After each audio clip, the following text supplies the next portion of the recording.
Welcome to Macon Memories. I'm Lynda Wright at Randolph-Macon College in Ashland, Virginia, and today is January 20th, 2014. Today I'm interviewing Professor Bob Resnick, Professor of Psychology at Randolph-Macon College since 1996, and he is also a clinical psychologist. Professor Resnick, can you tell us a bit about your professional background and how you happened to come to Randolph-Macon?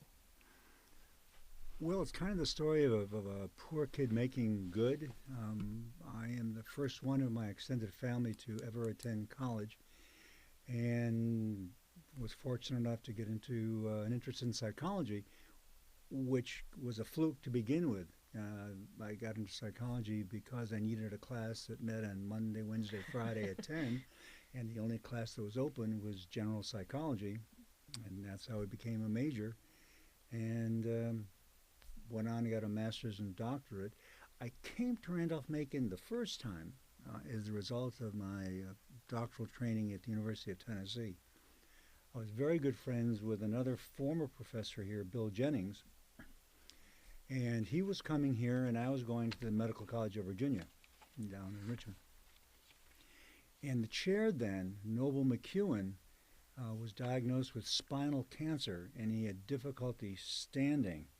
So literally shortly before I came to Richmond, Bill had already come to Ashland, and he called and said, would you be willing to teach a course or two at the college because our chair cannot teach? And I said, sure, because I didn't have license to practice yet, and so extra income would have been appreciated. So I was here for 3 years maybe. I taught at 8 o'clock and 9 o'clock. I do not teach at 8 o'clock and 9 o'clock since that time. Was that in the 60s? I came in 68, and I think I was here till 1970 the first time. Mm-hmm. Luther White was president. Noble McEwen was the chair. Bill Jennings had just come. And because I was in and out, I don't think I recall anyone else in the department beside Mac, Noble McEwen, Mac as it was called, and Bill. And I did that for those 2 years. And then got in my car and drove on down to the medical college and did that.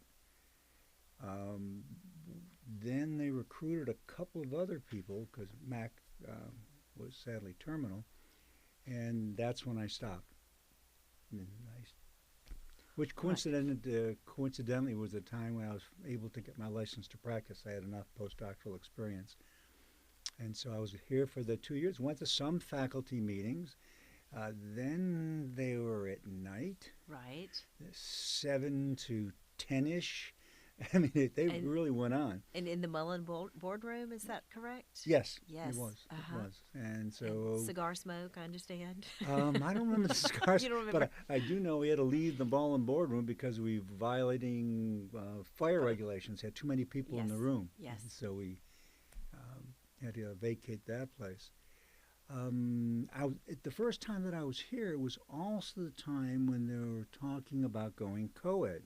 Yes. Prior to that time, there were a few local women attending, but nothing programmatically. And it was a great to-do. The alumni were falling on their swords, and it'll ruin the nature of the college. It'll be hellfire and damnation. And President White took some heat for that. There was, in fact, a few of the older faculty were wearing miniature leaves that were painted white leaves. Oh, sending a message. It was a message, and goodness. I didn't see a lot of them, but foolish me, I had to ask somebody what it meant. Right. That's pretty cryptic. Yeah, it was. So the college obviously survived not only women attending, but my leaving the first time. And you went into private practice at that point? At the medical school, all of us were sort of required to do private practice. Because they paid us so little, they gave us ample opportunity to do private practice. Of course, the college took a percentage of what you earned in private practice. So yeah, I got my license in 1970, and I'd already built relationships. I liked working with kids, as it turned out. Mm-hmm. Quite by accident, actually. I didn't like kids growing up. I wouldn't even sit my elder sister's children. I thought, I won't do it. So I started working and ultimately wound up with a joint appointment in psychiatry and pediatrics through the 26, 7 years that I was there. So in 1996, 1995, the college came out with a retirement for senior faculty, because I was a full professor and they could pay an assistant professor half of what I was being paid. So they gave us a deal, about 15 of us left, that we would get more goodies, benefits, for me to leave in 96 than if I waited the other 10 years and took my normal retirement date at 65. It was like a no-brainer. It was Right. like, wow. So I'm looking for something to do. I joined a practice half-time, and I went to the University of Richmond, and I came here asking about teaching classes. I taught one semester at UR. Sorry, UR, I didn't mean that. Yeah. But that's a different story and probably not appropriate here. But I came here, and I met Terry Winiger. And Terry and I were talking about how I could contribute. They didn't have a person teaching a couple of courses that I could teach, and I was looking to just kind of supplement part-time. And Terry said, let me see if I can get you a half-time position. And he went to, I think it was Lydell Payne, was president in 96. They said yes. I had to meet with Lydell, and that was terrific. And I came on half-time, and I stayed half-time for 7 years, working in my practice group half-time, playing a lot of basketball and working out. And when Carol Hughes retired, the job was advertised, and I've asked if I could apply for it, and I probably had an inside track because I was a known entity. I had 7 years of student rating scales on me from Randolph-Macon students. Right. And so, long story short, I took a full-time appointment here. They allowed me, the administration and legal allowed me to see patients. And after a few years, I decided here in the campus office to see patients. And in the counseling office? No, in my faculty office as a private practitioner? Yes, I had to prove that I had all the liabilities and all that stuff. And I did a little, 4 or 5 hours a week, not much. And then it's probably been about 3 years when I inactivated my license. Well, was there a campus counseling center at that time? There was. And what was that like? Did they mind that you were seeing patients in your office? I was not seeing students from the campus.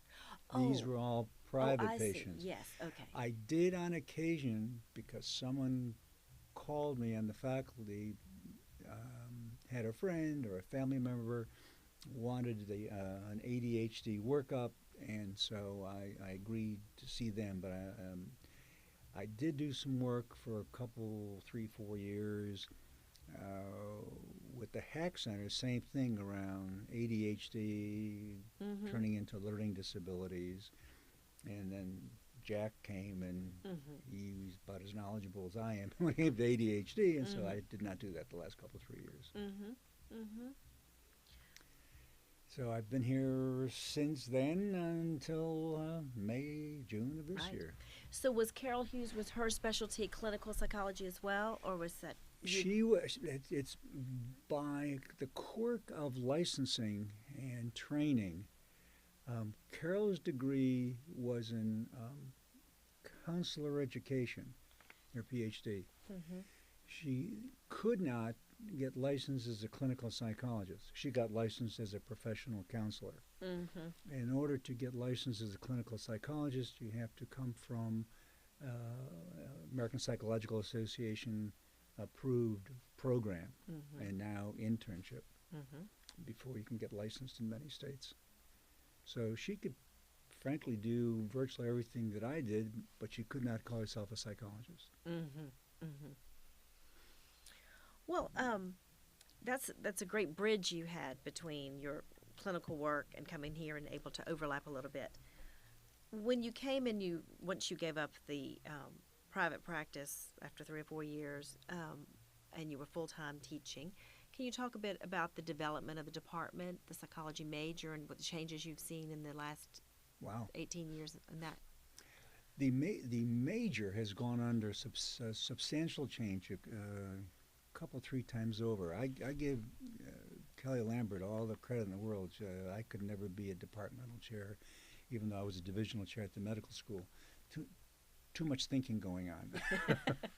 But under her guidance, we renovated our major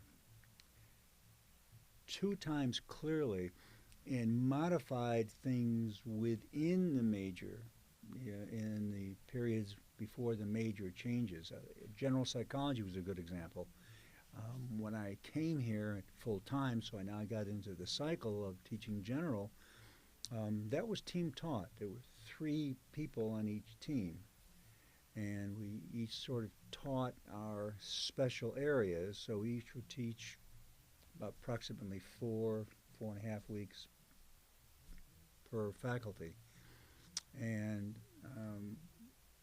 that was a change that was made before I got here. After about 3 or 4 years of that, it was clear that while that was a good idea, the feedback from the students said it was more difficult for them because they had to get used to 3 different teaching styles and 3 different ways of examining. So it's gone back to one person teaching general, and people like myself and Kelly will go in and do a 1-2 hour lecture in our specialty. I did it on the abnormal psychopathology, and Kelly would do something on the neurosciences. But the course was under the purview of just one student. We've added the the RATS courses. It's a research course tied to a major course that you've taken, and we have them in 4 or 5 different areas, so the students get a hands-on experience of developing a research idea, getting it to the IRB, doing the study, writing the study up, analyzing it. And it's been a very good experience for the students, I think. Very good training, yes. So when I came here, Terry had me, I must say, when I got the job full-time, Terry had left, and he was at Susquehanna University as a dean. And I emailed him, and we had the standing joke. I once asked him what I should wear at a class, and I don't know if you've ever seen Terry Winiger, and he said, "You're asking me?" And he's wearing crumpled chinos, dirty running shoes, and a pullover shirt. And I was used to a jacket and tie. In fact, I still wear a tie to class. I've done that since I came here. So I emailed Terry and I said, "I'm now full-time. I just wanted to write you and thank you for giving me the opportunity all those years ago when he, instead of getting me a course here and there, he got me a half-time position." And he wrote back kind of a funny answer. And he says, "I didn't do anything." I said, "You did it. I just said, sure, come on, give it a try." And that was a concern now that I think about it, because when you teach medical students, it's very different from teaching undergraduates, because every medical student already has a college degree, and they're 4 years older. And medical schools get the crème de la crème, but it turned out not to be a problem, thankfully. But I had 27 years of rich clinical experience, and that's what I used in my classes to enrich the content. was to say, well, I did. I've worked with several obsessive compulsive. Let me tell you about my teenager who was a double toucher, and we talk about that. Right.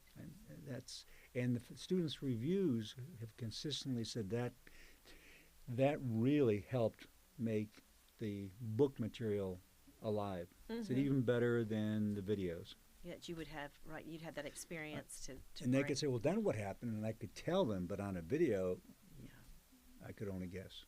Right, right. And especially in a topic like abnormal psychology, it's interesting to have some experience firsthand. Well, what were some of the important issues facing the college at the time, the last, your second time here? Second time here. Well, let me think. We came through two presidents in that time. Actually, Bob is the third. Right, because you came under Liddell Payne. Right. And he was probably only here a couple of years before you left. Right. Before he left. Right. Then Rusty came and spent 6 years. And then Bob came. What I remember, Liddell, I love talking to him because he's got a funny story just about anything. Rusty was a little more serious, and although he was the only president who came to my office. In fact, it was my office was in the basement of Smithy, and that was during the years when we had the Winter Kid. I've forgotten his name. Yes, the 10-year-old. 10-year-old, yeah. Yes, Greg Smith. Greg Smith. Yes, that's his name. Yes. And he just walked by and said, "Do you have a minute?" Sure. And he was really concerned about how this 10-year-old was going to do among 18 to 20-year-olds who have a lot of hormone rushing. This 10-year-old hasn't started yet. So we had a very interesting, lengthy discussion about things we could look for and things that could be done to make his transition easier. And it turns out he did fine. In fact, I knew students who were combined psychology and biology majors, whatever one of his majors was, and they always wanted to be his lab partner. Because we're probably very focused. Yes, very focused, get it done. Yeah. And he did very, very well. But I was impressed that Rusty thought, well, this is not usual. Let me see if Resnick knows anything about it. Yeah, good. He was drawing on the experience he had right on campus. That's good. Can you talk a bit about your activities and experience in college governance or other service at the college? You alluded a little bit to the ADD testing type thing, but anything else? I did work for years with the Hack Center, gave guest lectures in some of the education courses, and again, focusing on the ADHD and LD relationship, when they're the same, when they're not the same, what do they look like, how are they treated.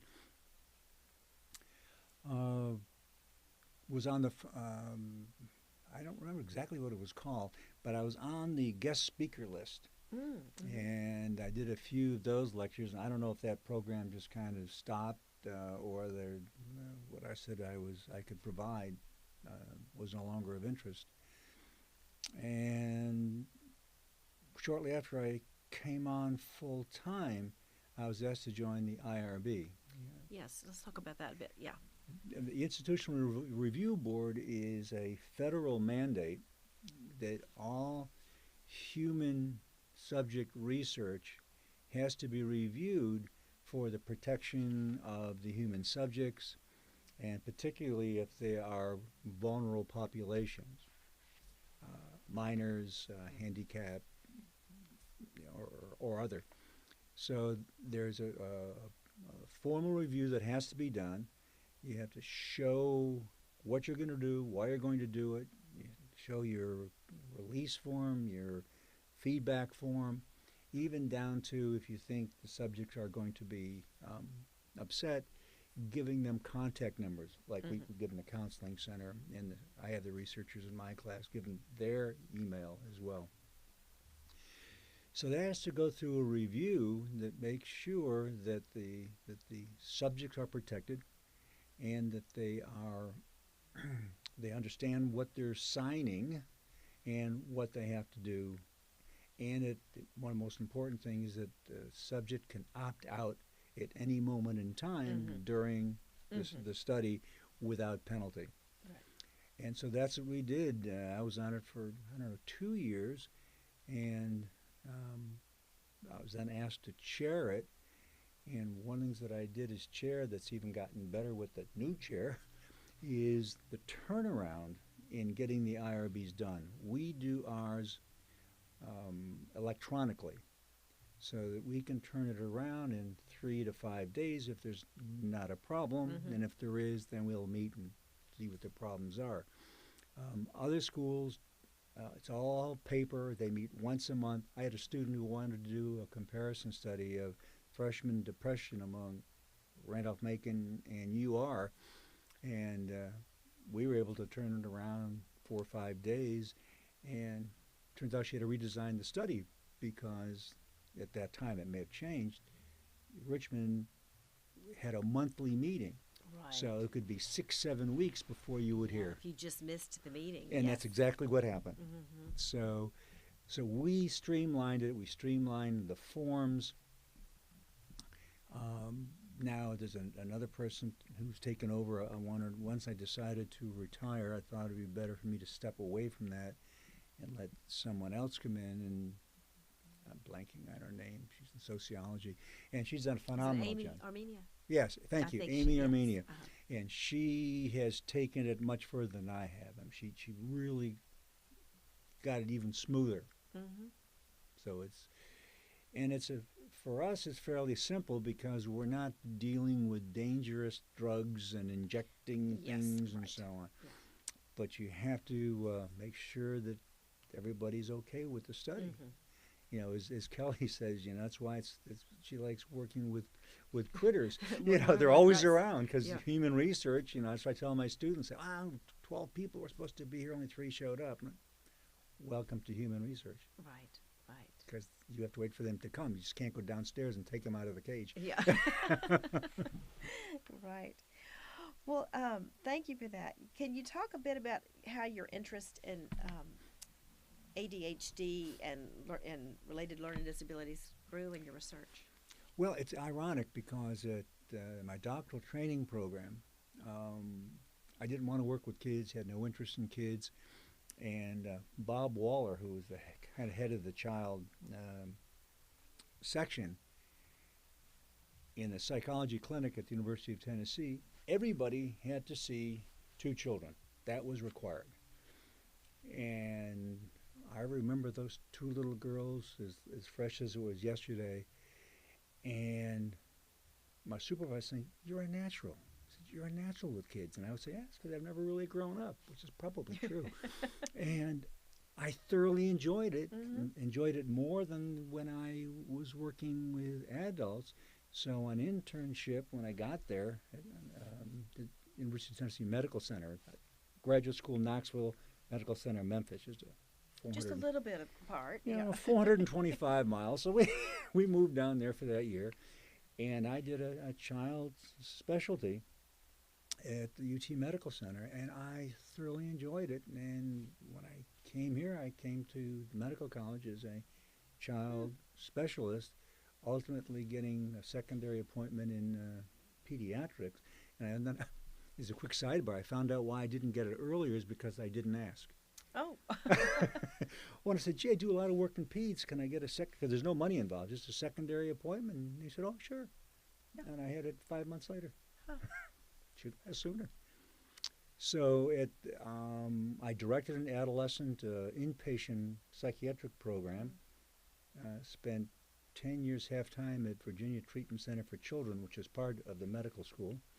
So it was all kids. And on the health psychology side, I worked mostly with pediatric gastroenterologists and pediatric endocrinologists, help kids get ready for surgery, talk about, you know, I actually worked with some pediatric dentists using hypnosis on some kids so they could pull these teeth and, well, it's a much more involved story that needs to be told here, but I did a lot of the health psychology stuff, so I essentially got retreaded as a health psychologist, and that's what I've been teaching here every year since I came in Health '96. psychology. Health psychology. Mm-hmm. The course hadn't been taught in 3 or 4 years, and I taught it at least once a year, and once in a while, twice a year. Mm-hmm. Interesting. Well, I'm thinking about since 1996 to the present. That is the period of time I think of when ADHD was beginning to be very recognized and diagnosed. Yes. Quite, the increase of diagnosis was increasing rapidly in that time, and treatment, and I wonder how that impacts your background, your students, or do you see a lot more awareness among your Randolph-Macon students and treatment and that sort of thing? Oh, it's a long tale to tell. I got into ADHD because my son had it. Now, ADD, ADHD didn't come into language until 1980. Steve was born in '69. So he had it, and nobody could tell me what it was, excuse me, including EEGs and all kinds of tests, and he just was floundering. And child neurologist and I were talking about where to go with this evaluation, and he's from South Africa, and I can't quite do that accent, but he says, Bob, if you're only hyperactive, I would know what to do. And I said, Ed, I'm desperate. Let's pretend he's hyperactive. And he put him on low dose of methylphenidate, Ritalin. Didn't tell the teacher, called the teacher a couple of days later, and she said, Dr. Resnick, I don't know what you're doing, but don't stop. So he was in the early cadre of non-hyperactive ADD kids, which didn't get recognized until 1980. Yes. Yeah. So from him, I started an ADD clinic at the medical school. I directed that for 14 years until I left. Wrote a book on ADD in adults. I became a niche practitioner. I could have all the practice I needed or wanted doing ADHD, and I just expanded it to through the lifespan. And the book that I wrote was actually on ADD in adults. And I've seen students here as favors for people and trying to figure out what's going on. And the data is fairly clear. It's about 10% of the population, and if a workup is done properly, it won't be overdiagnosed. But many times the diagnosis is based on a 5-minute consultation with primary care physicians who need to see more patients per hour. So I don't think it's overdiagnosed. Treatment is clearly more than stimulant or other medications. The irony is even the manufacturers say that the medication should be part of a multimodal treatment plan. So I've carved a niche that's gotten me enough notoriety to be elected to national office, and it's just been a ball. And incidentally, I am an ADD adult. If you ever see me in the classroom, you never see me sitting, and you never even see me standing still unless I'm taking a quick look at the podium to look at my notes. I am continuously making a U in the classroom. And it works. In fact, my wife laughed. She said, even when you're on the phone, you're pacing. And I said, thank God for cordless phones. Yeah. To walk back and forth, and forth. But I've been able to channel it, obviously, and so it works. So you were able to really take a personal issue, you and your son, and convert it to professional. Convert it into a specialization that has benefited a lot of people, right? Yeah, excellent. Well, and you mentioned national office and the American Psychological Association. You served as president of that. Yes, I was. And received a Lifetime Achievement Award. Can you talk about your professional activity in that way for the record? Well, it goes back to the early 70s. In 1972, Virginia passed a law that said if a person is licensed to provide a service, an insurance company cannot refuse to pay that professional. So we were licensed, and the insurance companies, once the law was passed, said, we don't think that's constitutional. We don't think we can be told who to pay. And the analogy that I've used, and I've talked about this in the past, it's like you or me getting a speeding ticket, and we say, no, I'm not going to pay this speeding ticket. I don't think the law is constitutional. That's what the Blue Cross Blue Shield plans did. That segued into I became a named plaintiff in a 3-year suit, known two of them actually, two suits known as Virginia Blues, that wound up going to the Supreme Court by certiorari. They had a written request, and the court refused to hear it. So we won. We won the federal suit, and we won the state suit. Simply, there was a concerted antitrust action by the Blue Cross Blue Shield plans. We found evidence that the 3 plants operating in the area would collectively not pay psychologists. That's Sherman antitrust violation. Mm-hmm. That is a smoking gun. Right. And in the state's courts, State Corporation Commission, we got a favorable ruling saying that an insurance company can't decide not to pay somebody because they think it's not constitutional. They can try to appeal the constitutionality. So they got spanked in both courts. That kind of catapulted me into the national light, because it turned out that had we lost this plan, these laws that permitted psychologists to be paid would have been one by one knocked down. Mm-hmm. So that catapulted me into the national scene, and I was on several boards and committees of the American Psychological Association, elected to its board of directors, and ultimately in 1994-95, I was elected president of the association. Testified before Congress on multiple issues, national health, and on research for military spending. My son was in the cavalry, and he was the first to point out to me. He drove a recon vehicle, and he said, "I don't know who designed this, Dad, but at night I don't see anything, but I can tell by the feel what all the controls do." And that's human engineering, which is one of the things that psychologists do in the military. So I talked about that.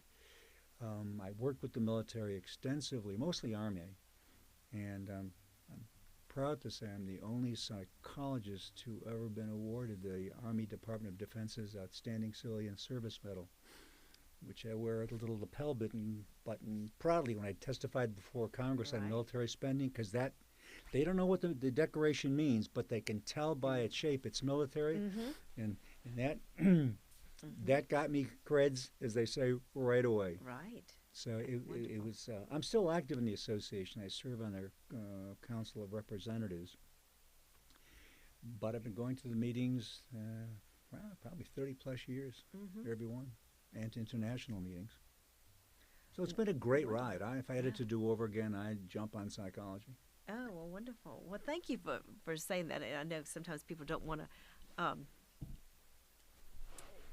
go into all of that, but I appreciate your telling us those awards and that in your service. So we have that for the record. You mentioned national health care policy and military. You would, given this is 2014 and we're in the first month of the Affordable Care Act insurance actually being in effect, and I wondered if you would speak to some of the national health care issues. I know you teach courses on health care policy, so if you wanted to speak to any of that changes you've seen. Yeah, well, the Affordable Care Act was a bill that was going to come sooner or later. You may remember during President Clinton's, he was the first to talk about a national health care plan. The problem is several issues. We are the only industrialized country in the world that didn't have a national health care plan, the only one. If you look at the World Health Organization and their ranking of healthcare delivery systems, the United States ranks 37th. France, by the way, is number 1. The problem is that we have hundreds of payers rather than a central payer. And so you've got duplication all over the place, and you've got lots of competition. You're not going to see that change anymore. We know cigarettes are dangerous, but we didn't disband all the cigarette manufacturing companies. So the problem really is, how can you make it work with a patchwork quilt? And the thing that it probably disturbs me the most is how little people understand the Act and how they will pontificate based on no information. And one of my favorite stories was this guy, he was in North Carolina, and he got up in this meeting and he says he didn't want the federal government messing with his health care. And so the commentator said, well, how old are you, sir? And he said, I'm 66. He says, well, don't you have Medicare? And he said, yes, I do, and I don't want the government messing with it. Totally clueless. And that's the problem, and it's party politics. And no Republican governor has expanded the Medicaid part of that program. Now we have a Democratic governor, so what is he saying? I want you to expand the program. So it's all in political posturing. Sadly, the person who's thought about least is getting people health care coverage. We have to make a decision. Is health care a right in our society, or is it a privilege? Up until now, it's been a privilege. I'll get off my soapbox. No, but it is very timely that we're having this interview at this time, and that is one of your areas of expertise. I feel like we'd be remiss if we didn't just address that. But maybe out of the national level, more to a local level, we've also seen a lot of emphasis on mental health care and mental health awareness and treatment in Virginia, especially, and since the Virginia Tech tragedy. And I know so many colleges and universities have enacted different procedures and policies and interventions for mental health care. And I was wondering if you could talk about how Randolph-Macon fits into that, or just the culture as you see it. Well, post the Virginia Tech shootings, virtually every college and university has set up some fail-safe systems. Sadly, apparently, from what I read, some of the fail-safe was not kicked in quickly enough at Virginia Tech, but I'll let the courts kind of decide that piece. But Randolph-Macon has it's called a siren, a campus-wide audible noise. It's got text messaging. It's got email messaging. In fact, the college, and I think very wisely, expanded that for like weather alerts. Yes. Yeah. And it's everybody on campus has a computer, and it'll go to their iPhones or Samsung phones, and it's an important system to have up. One you hope you never have to use, but I think there's been actually one or two cases where some male was walking around on campus, and an alert may have gone out, some unknown male. But it's a necessary thing to have, and I wish I could tell you in any intelligent terms what possesses these folks to break with reality and start shooting people at random, anywhere from the kids up in New England to Virginia Tech to Columbine. We don't know. And sadly, mental health has always been the orphan of healthcare. And it takes, again, sadly, something like what happened to the governor's son to bring it to the foreground. And hopefully, although I read now that there's already some pushing back on some of the bills that are proposed, but at least something that's been in the work for 12 years will finally happen, and that will be a master list of available psychiatric beds. Why it took 12 years? No idea. Why it did take 12 years is because of what happened to the governor-elect's son. What will happen then, It never would have come to the foreground, and laying moribund for a dozen years. And you think about it, well, gee, why does that not make sense? You need a bed, you can find any available bed in the state. Right. Well, thank you.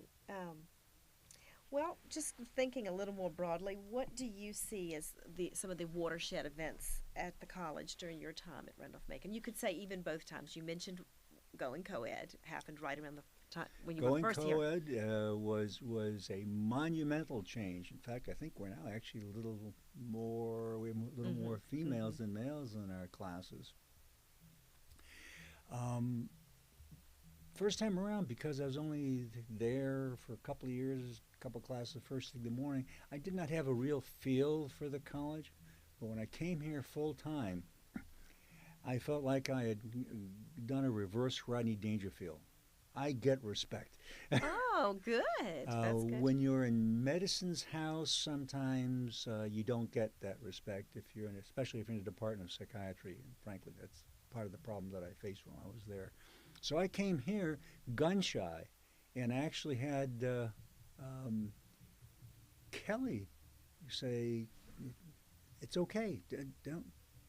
Don't worry." He said, "You only got 4.5 out of a possible 5," and I'm thinking, "Oh my God, what am I going?" And she was very helpful in mentoring me in the culture of a liberal arts college, which is very different from the culture of a medical school, needless to say, and the culture of a small liberal arts school. I mean, I loved it here. I thoroughly enjoyed it, and I spent a year going back and forth myself in discussion with my wife to say, 73, maybe it's time to let somebody else do this for a while. And what pushed me over the line was the new mental health diagnoses are coming out, which means I have to redo everything. You know what? Yes. I think there's a message in that. So I did it enough to get through this semester, but I won't have to do anything, obviously, for the fall. One of the things that I noticed is the psychology department is amazingly stable. Interesting. Say more about that. Since I've come here full time, there's only one person who left after being here 2 years, and she was here, and her husband was on the West Coast, and so that wasn't going to work. But other than that, everybody that well, I stand corrected. One faculty member was killed 3 winters ago. Oh, right, in the ice, yeah. But Kelly's been here from the get-go, and Alva's been here from the get-go, and Kristen's been here from the get-go, and so the department has been, and people we recruited. Susan Parker's been here for 7 or 8 years. Cedar, the latest person, been here 4 years, and he's coming up on his tenure. And everybody seems to appreciate each other's differences. We do every year we have a retreat to kind of figure out what the next year is going to be like. And I've enjoyed those people so much, and apparently the people who come after me do, because none of them leave. That's wonderful. It's an amazing place to work. And it's really one of the largest majors at the college too. Yes. I believe. If not the largest, it's one of the. It's in the top 2, I think. Yes. Yeah. Which really speaks well, and the students always have done well. When they. But I maybe should have mentioned this earlier. One of the things that I took over when I came in full time was the psychology part of the Bassett internship program. That was fairly disorganized when I came on board, and so it's a much more organized program. There's a complete listing of programs and what the placements, or what you want to do, what you can do there, whether it's for internship or field placement or both. I have about a 30-page brochure, a booklet that I give them to all students about how you survive, how do you benefit from supervision. If you're in a medical center, some of the common phrases that you might see and not know. And so it's much more organized, and we've added many more placements.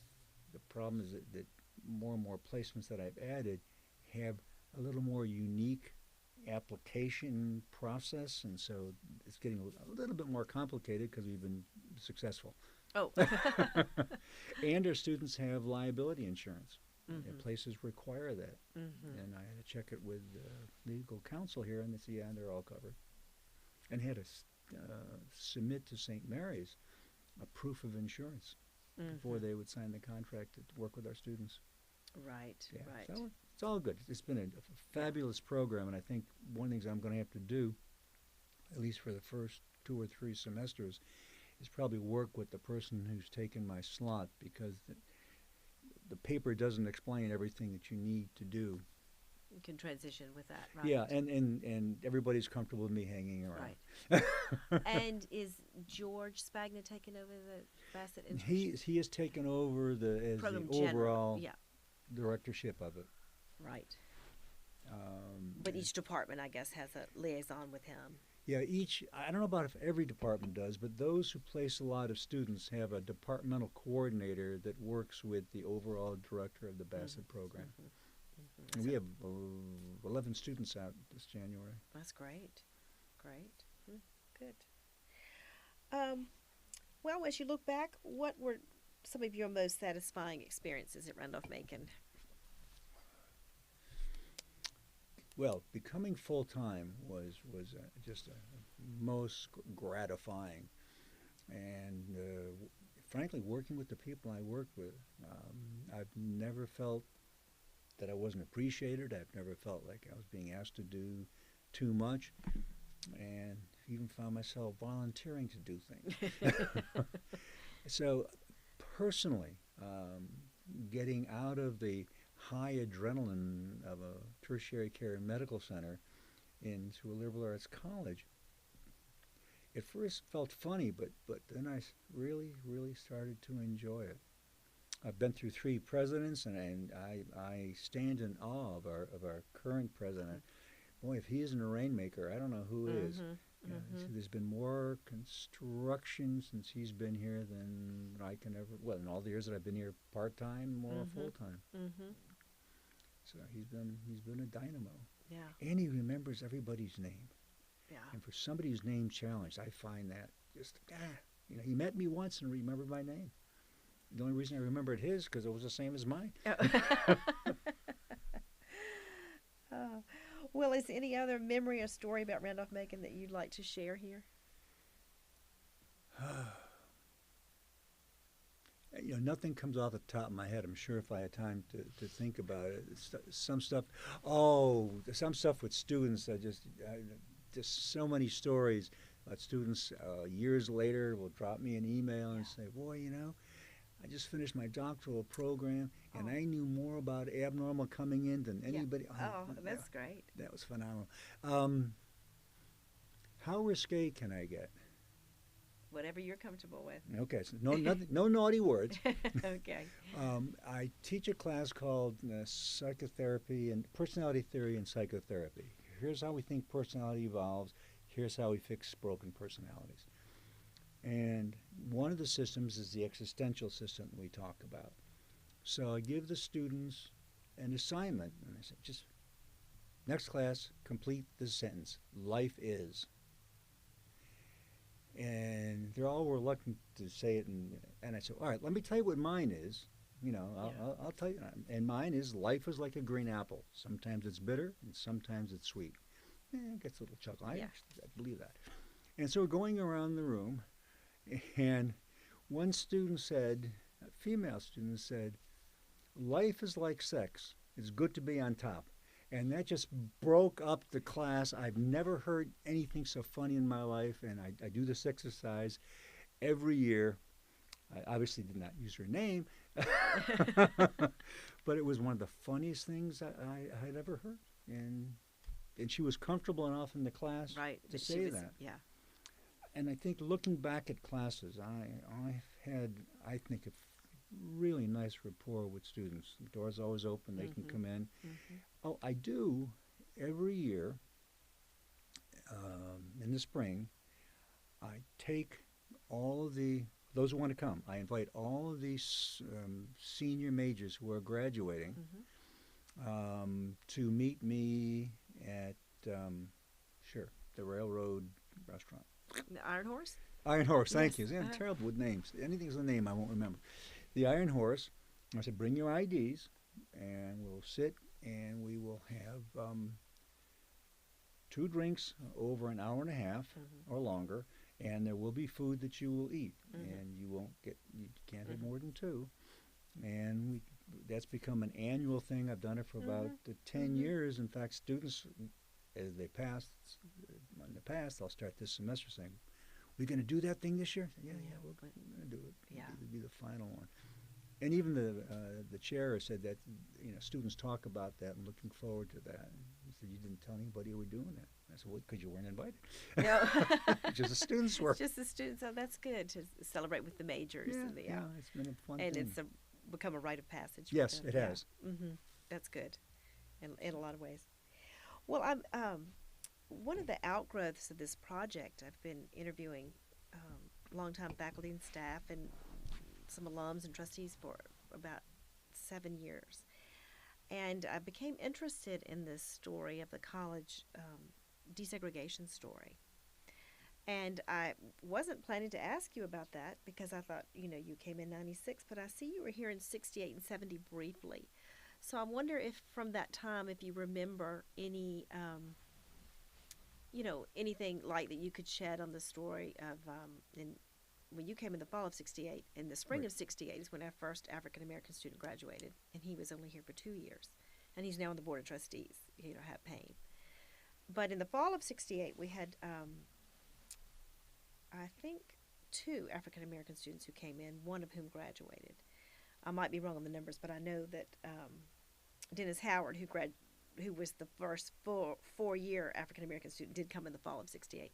So I just wondered during that time if you remember anything about, you know, the racial integration on campus, or if it was such a small number that it was really not much of a story at that time. Or I don't recall anything that during that time, but again, I was here for 2 classes and I was gone. And right. And so if the 2 or 3 African American students were not in my classes, I'd be frankly was under the radar.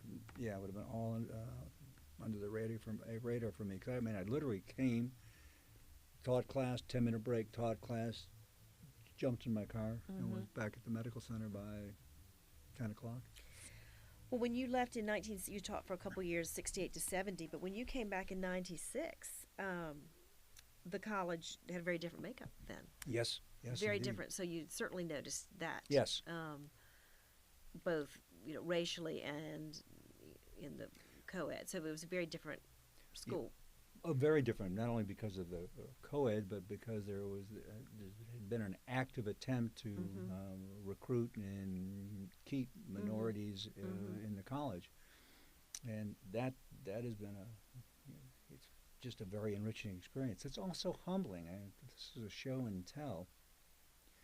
Again, in that class, personality and treatment, we talk about culturally sensitive therapies, and we get into discussion. You know, what defines a minority, and who and what is an ethnic minority, and how does that get defined? Because data is very clear. It's not clear in terms of what who and what a minority is. You may be a minority in one way, but a majority in another way. So are you a minority, or are you not a minority? On and on and on.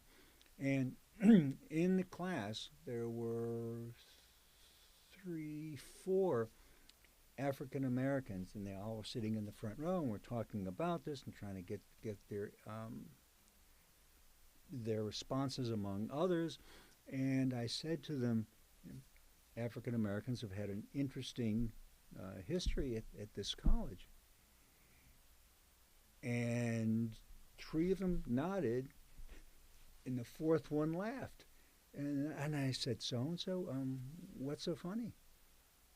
She said, I'm not an African American. And I said, I'm sorry. She said, I am an African Irish. She traced her family back to Ireland for many generations, and apparently, if you go back far enough, her ancestors were on the boat in the harbor in London when the British government immediately banned slave trading, which meant those that were in the harbor, those men were released. And so her country of origin is Ireland. Interesting. And so she says, I'm an Irish American. And I go, okay. Which only proved your point. Thank you. And that's exactly what I said. I said, that just proves the point. Mm-hmm. Proves the point. Mm-hmm. You don't know until you ask about who identifies with what, and you can't tell by looking. Exactly. Right. So it was a wonderful experience. I couldn't have planned it better if I wanted to. Right. Right. That's good. Well, I've interviewed Professor Hughes twice for this project. Once just generally, and then once when I really focused on, well, the desegregation of the college, but also her experience as a student and a faculty member. And we did talk about the point at which the presence of the minorities on campus are core, so that the minorities don't self-identify so much when this is sort of a tipping point. And she was talking when she was a student, the college had not reached that tipping point. No, and when she came back as a faculty member, she didn't think, but she sort of witnessed that point at which minorities made up enough of the college that life was easier. And right. It wasn't surprised to see a minority on campus. Right, yes. right. Yeah. So we talked some about that.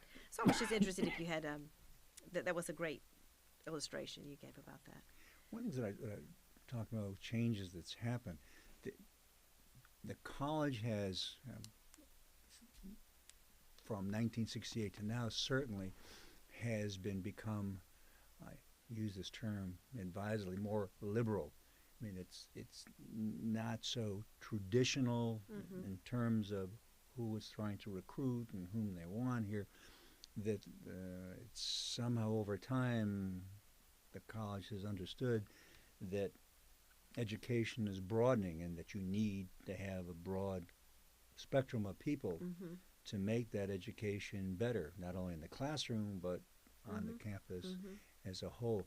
And that's been true for not only ethnic minorities but for sexual orientation. It's sometimes it's been happening with trips and stumbles, but at least it's always been going forward.